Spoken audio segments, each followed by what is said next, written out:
ఈరోజు కాంట్రాక్ట్ కార్మికులు అందరూ కూడా ఈ సమ్మెలో భాగస్వామ్యం ఈ విధంగా కంటిన్యూ కావాలి.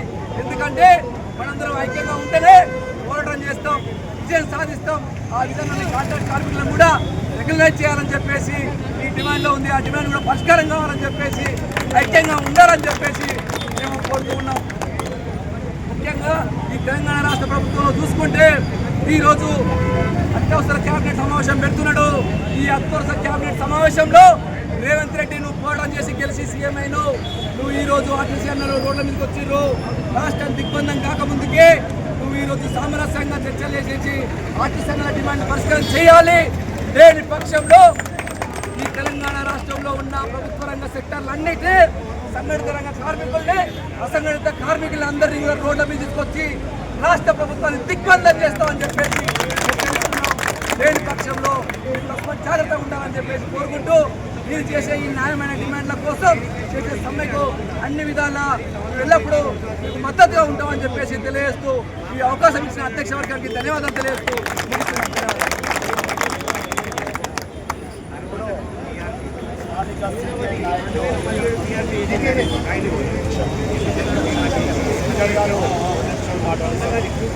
మిత్రులారా, ఈరోజు ఆర్టీసీ కార్మికుల సమ్మె రెండో రోజు రాష్ట్ర వ్యాప్తంగా జయప్రదంగా కొనసాగుతుంది.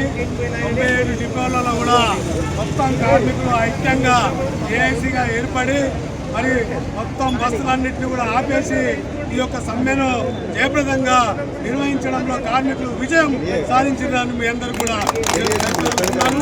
మరి యొక్క కార్మిక సమ్మె అంటేనే మన అందరికీ కూడా ఈ కార్మిక సమ్మె ద్వారానే మనం పాఠాలు నేర్చుకునే వాళ్ళమైతాము.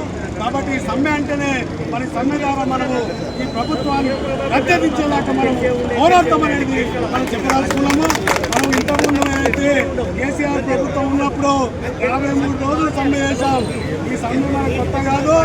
మరి అప్పుడు కేసీఆర్ని ఏ విధంగా అయితే మరి తల వంచి మన సమస్యలు పరిష్కారం అయ్యే వరకు ఆ యొక్క మన ప్రజాభవన్కి పిలిచి చర్చలు జరిపిందో ఆ విధంగా రేవంత్ రెడ్డి సర్కార్ కూడా మన సమస్యలు పరిష్కరించడానికి ప్రజాభవన్కి పిలవాలి. ఆ పిలిచేదాకా కార్మికులందరూ సంఘటితంగా పోరాడతారని ఈ సందర్భంగా చెప్పదలుచుకున్నాం. మరి సమ్మె ద్వారా మనము ఈ ప్రభుత్వానికి గుణపాఠం చెప్పాల్సిన అవసరం ఉంది.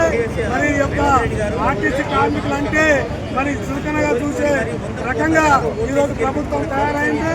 మరి వాళ్ళు ఇచ్చినటువంటి వాగ్దానాన్ని అమలు చేయమంటున్నాం కానీ మన కొంచెం కోరుకోలేదు కూడా కోరుకోలేదు అనేది స్పష్టంగా మనం చెప్తా ఉన్నాం.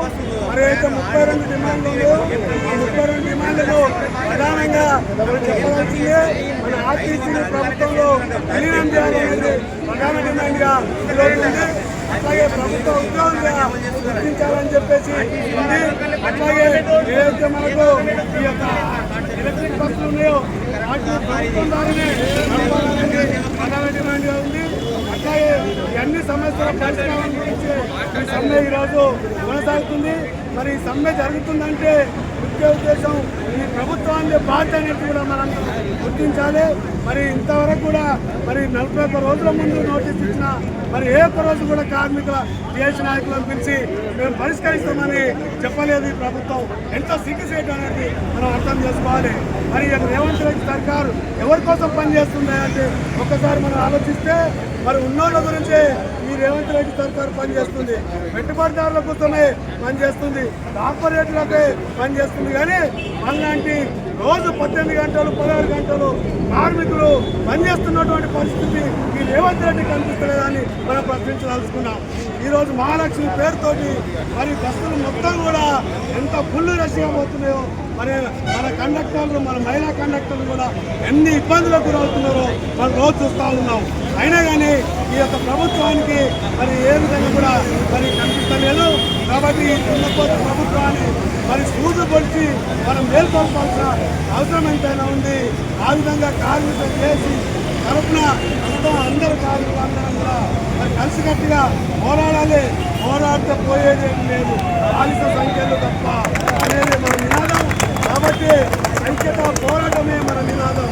ఐక్యంగా ఉండాలి, పోరాడాలి, ఈ ప్రభుత్వాన్ని బుద్ధి చెప్పాలి. ఈ మంత్రులుగా వీడేదాకా ప్రభుత్వం మీద పోరాడాలని చెప్పేసి ఆ విధంగా సిపిఎం పార్టీ తరఫున మీకు ఎల్లవేళ అండదండలుగా మేము ఉంటామని తెలియజేస్తూ అవకాశం ఇచ్చినందుకు